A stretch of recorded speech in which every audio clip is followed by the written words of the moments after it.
Pessoal, tudo bom com vocês?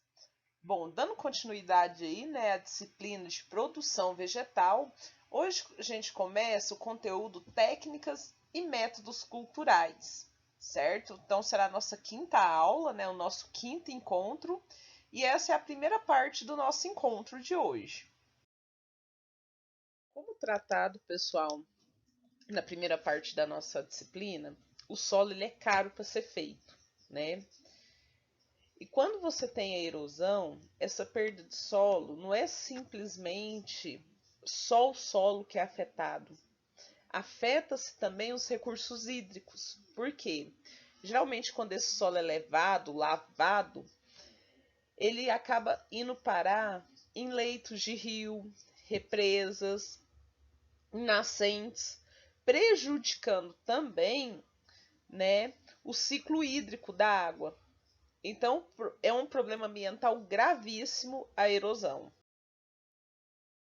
A erosão, ela pode ser causada pela água, conhecida como erosão hídrica, ou causada pelo vento, conhecida como erosão eólica.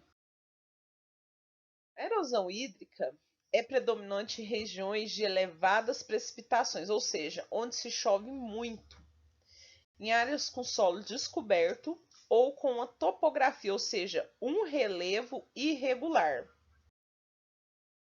Já a erosão eólica ocorre com maior intensidade em regiões áridas ou semiáridas, onde se tem o solo descoberto, tanto em áreas planas como de topografia irregular. E que tenha também, né, pessoal, uma alta intensidade desses ventos. Na nossa disciplina, pessoal, nós vamos trabalhar a erosão hídrica. Essa erosão, ela passa por três fases: a degradação, a fase do transporte e a fase de deposição desse solo, que é transportado, né? A degradação, ela pode ser evitada através da manutenção da cobertura vegetal. O transporte, né, ou seja, a gente pode evitar que essas partículas sejam levadas da área através de práticas mecânicas feitas de formas corretas, né? E a deposição, infelizmente, quando chega de acontecer, não tem como amenizar, tá? Nem prevenir. O que a gente tem que trabalhar é para que não ocorra a degradação nem o transporte dessas partículas. Né, da erosão hídrica, ela é causada pelo impacto da gota da chuva contra o solo, ou até mesmo o escoamento superficial da água. Sendo assim, quanto maior a velocidade da queda dessas gotas ou o escoamento superficial da água, maior será a energia capaz de degradar, né, desagregar o solo. A intensidade da desagregação será influenciada por três fatores: a natureza do solo.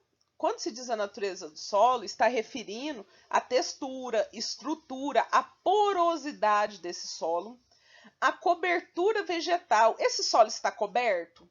Porque se esse solo não tiver cobertura, ele estiver nu, essa essa gota vai ter a capacidade de lavar esse solo, desagregar esse solo.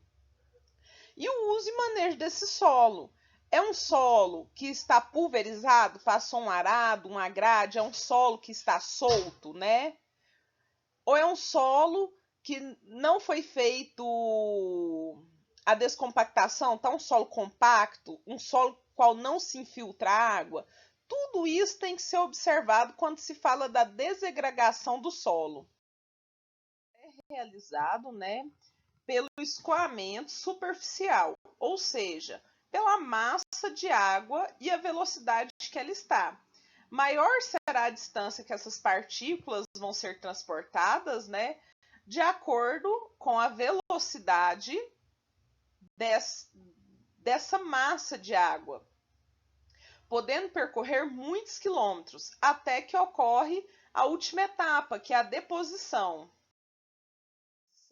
É a última fase da erosão. Ou seja, nada mais é do que a sedimentação daquele solo, né, que houve lá a desagregação, que foi transportado. A deposição irá ocorrer quando o agente, a água, né, ou até mesmo o vento, perder força, certo? Então, aquela massa de água que veio percorrendo, lavando o solo, vai chegar no momento que ela vai perder força ou encontrar algum obstáculo. Quanto maior for a partícula, né, de solo, mais rapidamente elas vão parar.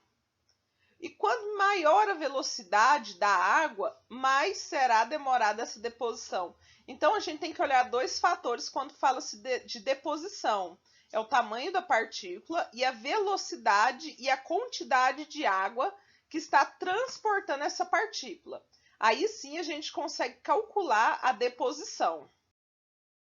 O que eu falei nos 3 slides anteriores, a distância do transporte das partículas, tanto na erosão hídrica ou na eólica, vai depender de alguns fatores. O primeiro é o tamanho da partícula, a força que o agente que está transportando, seja a água ou o vento, ela tem, a topografia do terreno. Quanto mais inclinado esse terreno, mais força ganha o agente e mais essas partículas são transportadas na erosão hídrica.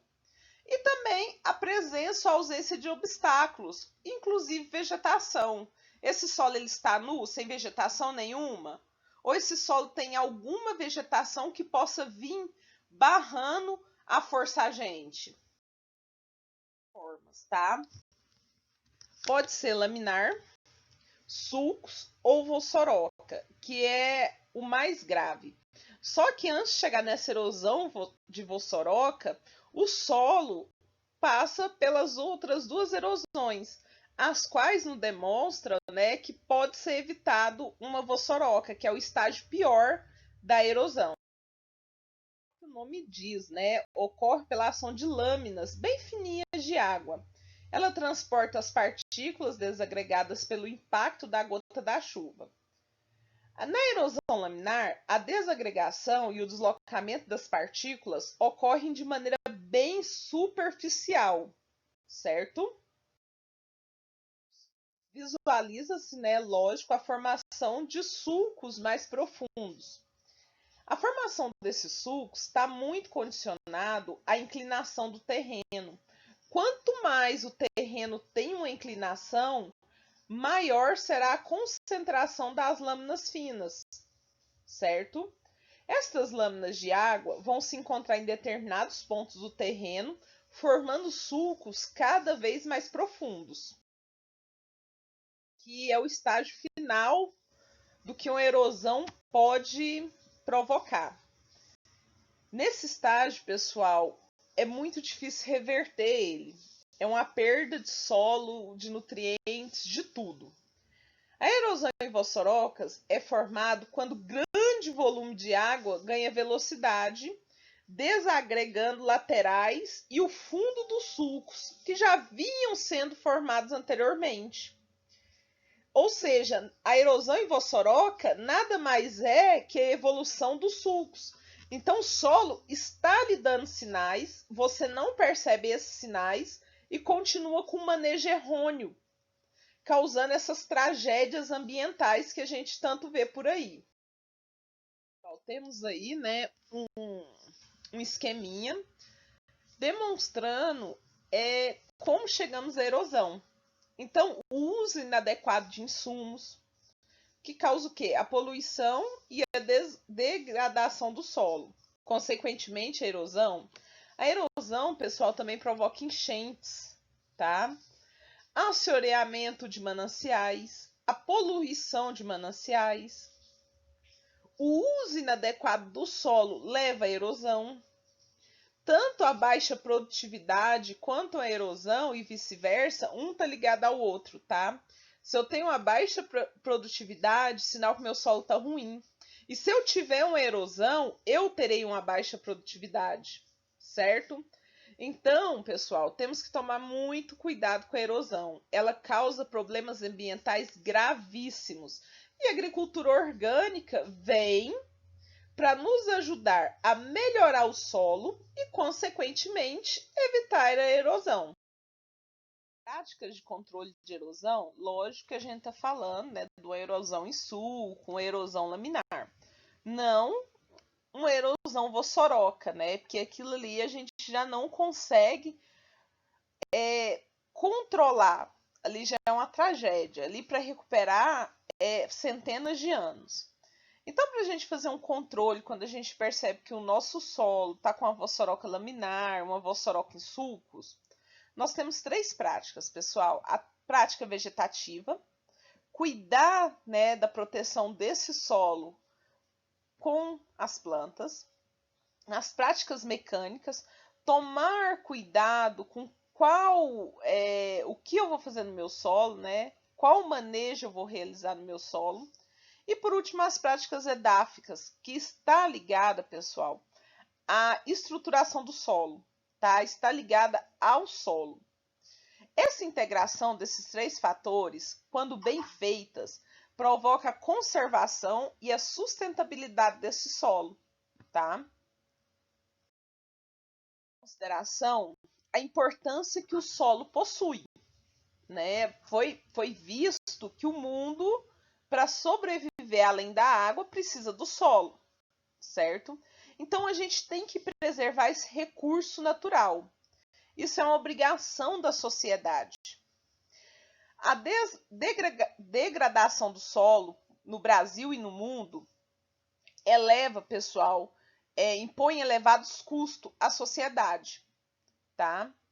A perda de solo agricultável através da erosão causa redução da capacidade produtiva, o assoreamento dos cursos de águas e represas, consequentemente empobrece o produtor rural e traz N reflexos negativos para a economia e para a sociedade, principalmente porque isso mexe no meio ambiente. Bom, pessoal, então na aula de hoje eu trouxe a erosão nessa primeira parte para a gente ver o quanto é grave o não cuidado com o solo. Se a gente não cuida do solo, esses problemas eles começam até de forma simples, né? E vão se agravando até chegar no ponto de vossoroca. E a recuperação desse tipo de degradação, ela também é lenta. A gente não recupera uma área dessa da noite para o dia.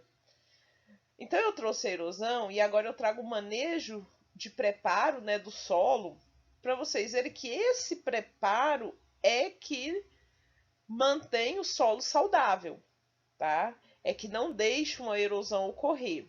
Então agora vocês sabem o problema e agora vamos aprender, né, como cultivar esse solo, né? Qual manejo na hora de preparar esse solo é o mais ideal?